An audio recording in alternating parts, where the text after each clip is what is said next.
اللہم صلی علی سیدنا محمد وعلی آل سیدنا محمد وعلی اصحاب سیدنا محمد۔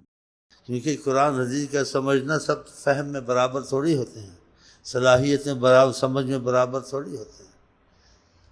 قرآن علم میں درجات رکھے ہیں، بعض چھوٹی عمر والے کو بڑے سے زیادہ سمجھ ہوتی ہے۔ حضرت عمر ایک لڑکے کا بہت نوجوان کی قدر کرتے تھے، کوئی بات ہوتی تھی، بعض صحابہ بڑے عمر کے کچھ اعتراض کیا کہ انسان کو کچھ سوچنا چاہیے کہ جو بڑی عمر کے ہیں اور چھوٹی عمر کے فرق ہونا چاہیے۔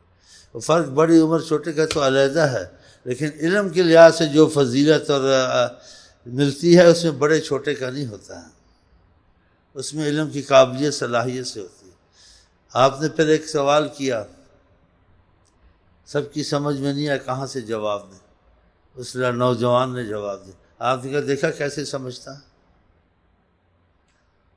سب ایک ہوتے، قرآن نہیں کہتا کہ والراسخون فی العلم، جو علم کی کچھ گہرائی تک پہنچ گئے ہیں وہ ان باتوں کو علم تو سب کو آتا ہے، لیکن اس کی سمجھ آنے میں لوگوں کو دشواری ہوتی ہے، اس کا کیا مطلب ہوگا، اس کا کیا مفہوم ہوگا، اس کا کیا مقصد ہوگا۔ ادھر سے انسان کے قابلیت اور فہم کا مسئلہ چلتا ہے، ادھر سے علم میں پڑھنے میں تو سب پڑھ لیتے ہیں، ڈاکٹری کو سب پڑھتے ہیں، سب درجے فہم میں علیحدہ نہیں کرتے کیا کیا کرتے ہیں ہر علم میں۔ یہ تو بالکل ہی گہرا علم ہے خدا کا، اس میں خدا نے راسخون علم کا بتایا ہے۔ تو اس لڑکے نے جواب دیا۔